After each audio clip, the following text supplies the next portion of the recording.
بسم اللہ الرحمن الرحیم۔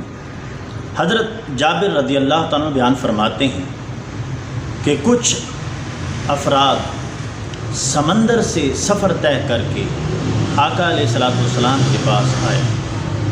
حضور نبی اکرم صلی اللہ علیہ وسلم نے ان سے کہا، کیا تم مجھے وہ عجیب بات نہیں بتاؤ گے جو تم نے حبشہ کے ملک میں دیکھی؟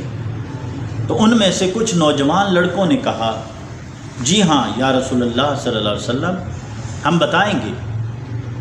جب ایک بڑھیا سر پر مٹکا رکھے ہوئے راہبہ تھی، سر پر پانی کا مٹکا لیے جا رہی تھی کہ ایک شریر لڑکے نے اس کے کندھوں پر ہاتھ رکھا اور اسے دھکا دے دیا۔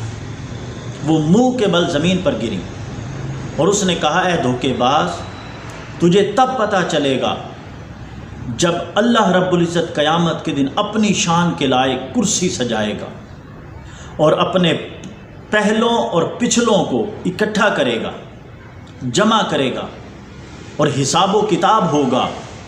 تب دیکھیں گے کہ تو اس عمل کا حساب کیسے دے گا۔ حضور نبی اکرم صلی اللہ علیہ وسلم نے ارشاد فرمایا، اس نے سچ کہا۔ پھر آپ نے ارشاد فرمایا، اس نے سچ کہا۔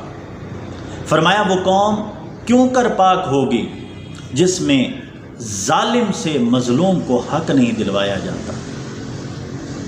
حضرت ابو سعید خدری رضی اللہ تعالیٰ بیان فرماتے ہیں کہ حضور نبی اکرم صلی اللہ علیہ وسلم نے ارشاد فرمایا، وہ قوم پاک نہیں ہوتی جس میں مظلوم کو اس کا حق نہیں دلوایا جاتا، اس کو تنگ کیے بغیر اس کا حق نہیں دلوایا جاتا۔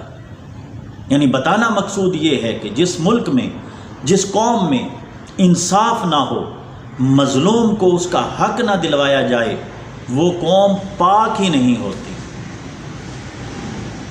والسلام۔